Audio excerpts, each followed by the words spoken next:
The flash of cameras was blinding as Jade Harrington stood behind the podium, her heart pounding with the kind of excitement that only a potential victory could bring. She had spent months crafting this speech, the one that would launch her into the national spotlight as the next senator from Illinois. "Today we stand on the brink of change," she began, her voice steady and confident, the kind that had won over donors and voters alike.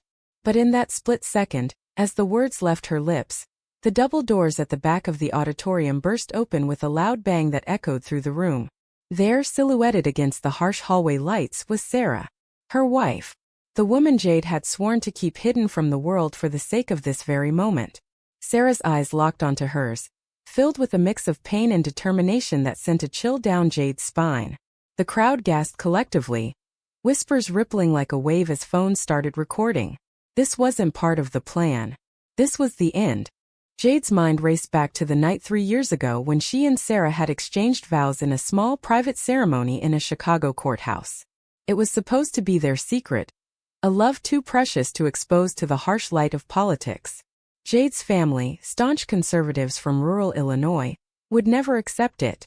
Her father, a retired judge, had made it clear. Politics is no place for personal scandals. And Sarah, with her quiet strength and artistic soul, had agreed to the secrecy, believing their love was enough to sustain them in the shadows. But now, as the opponent's team had leaked the marriage certificate to every major news outlet just hours before, the illusion was shattering. Jade gripped the podium, her knuckles white. She had to say something, anything, to salvage this. But Sarah was walking down the aisle now, her heels clicking with purpose. "Jade," she called out, her voice breaking the silence. "We can't hide anymore." The words hung in the air, heavy with the weight of years of sacrifice. The campaign manager, Marcus, was already at Jade's side, whispering frantically, "Deny it.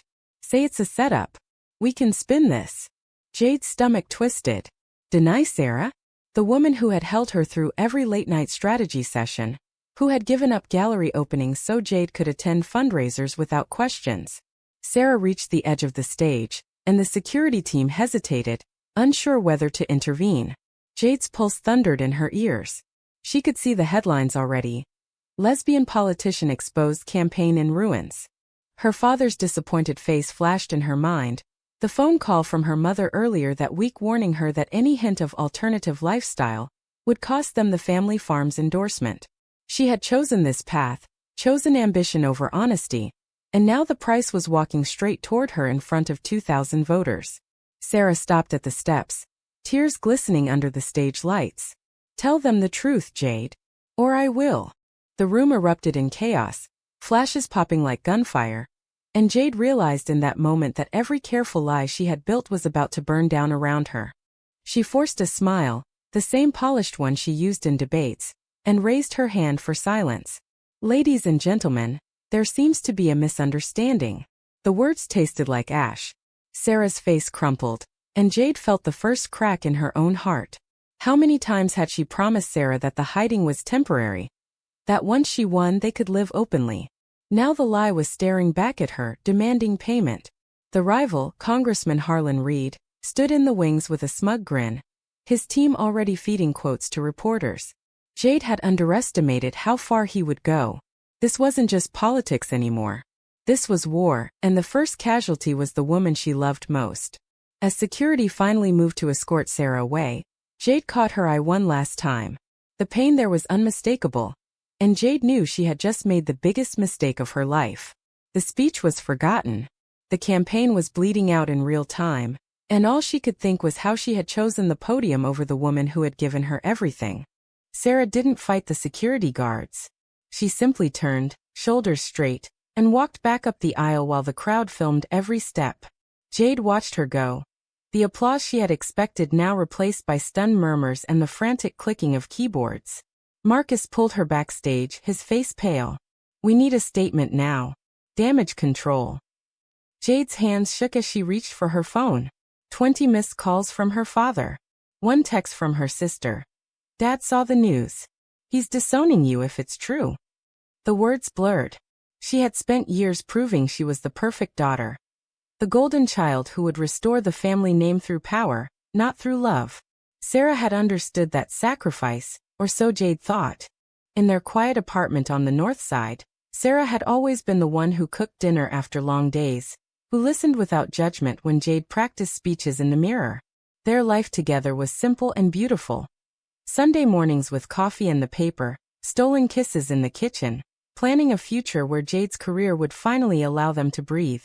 But the closer Jade got to the Senate seat, the more the secrecy tightened like a noose. Sarah had started pulling away months ago, small signs Jade ignored.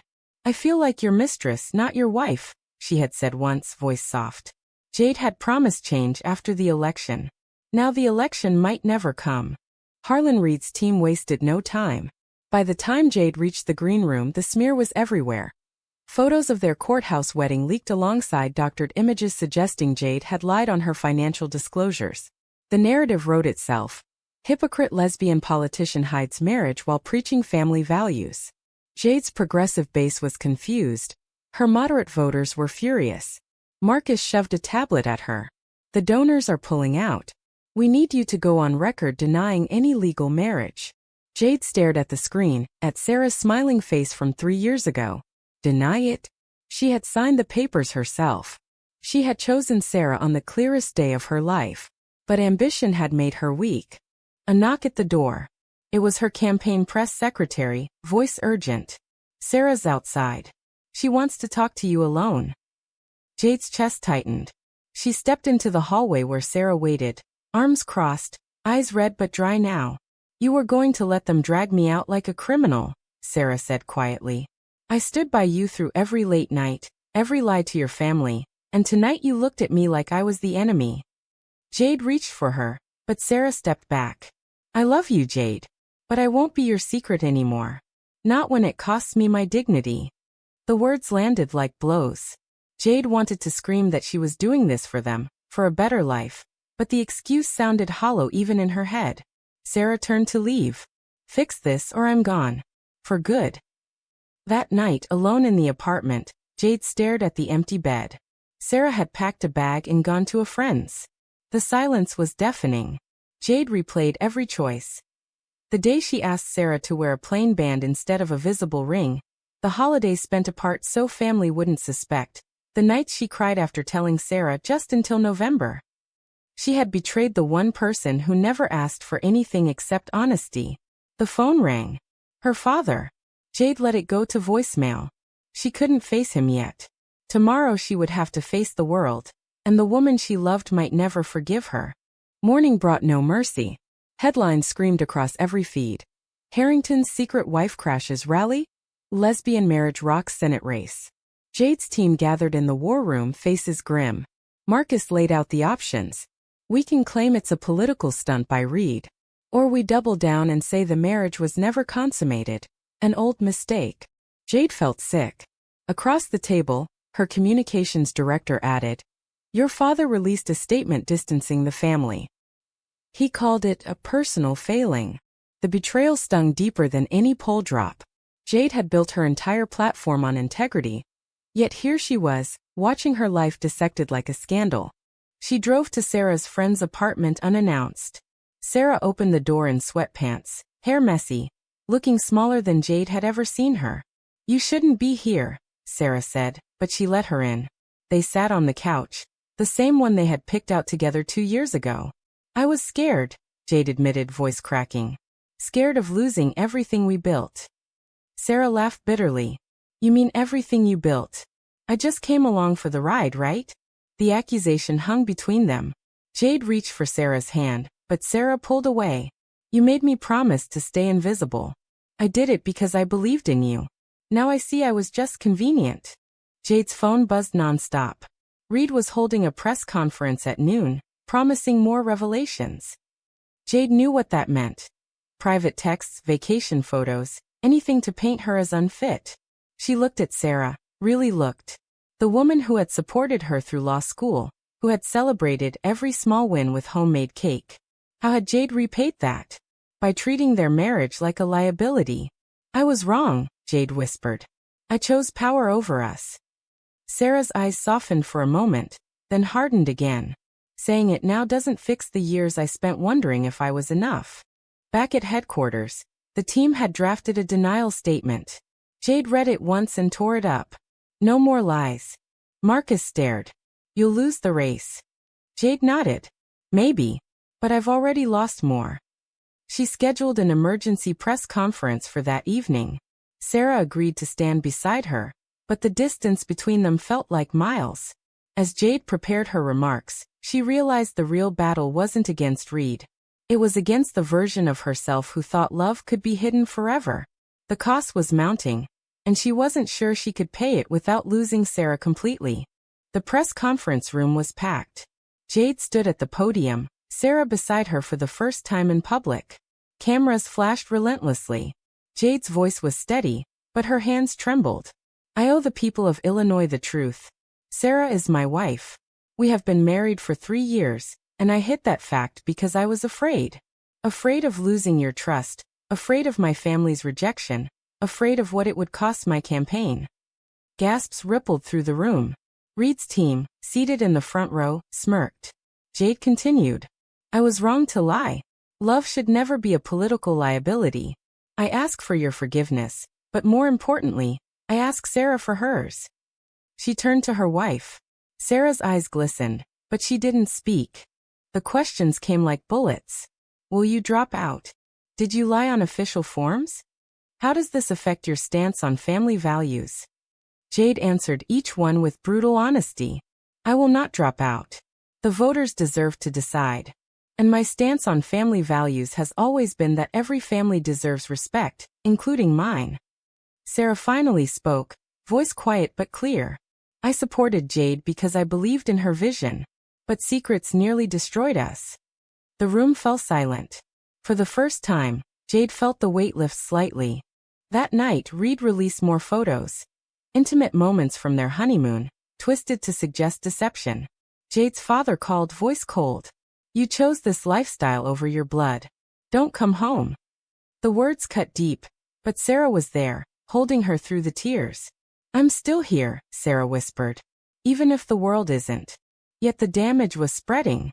Polls dropped 20 points overnight. Donors fled. Jade's own team began whispering about replacement candidates. She had made the choice to come out, but the consequences were swallowing her whole. Sarah watched Jade pace the apartment. You're losing everything you wanted. Jade stopped.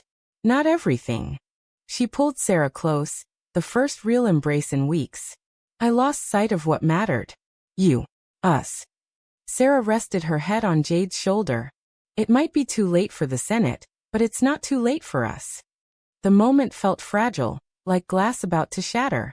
Reed's next attack was coming, and Jade knew it would test whether their love could survive the storm she had created. Reed's final blow landed 2 days later. A leaked video of Jade at a closed-door fundraiser joking about keeping personal matters private. Edited cleverly, it made her sound calculating and cold. The public turned vicious. Protests formed outside campaign headquarters. Social media exploded with accusations of betrayal. Jade's sister texted. Mom cried all night. You broke the family. The isolation was crushing. Sarah stayed, but the strain showed. She stopped painting, stopped smiling. One evening she confronted Jade. I'm tired of being the reason you're losing. Maybe I should leave until after the election. Jade's heart stopped. No. I won't hide you again. They argued for hours, old wounds reopening. Sarah accused Jade of still prioritizing the campaign. Jade accused Sarah of giving up too easily. The fight ended with Sarah packing another bag. I love you, but I can't watch you destroy yourself for a seat that doesn't love you back.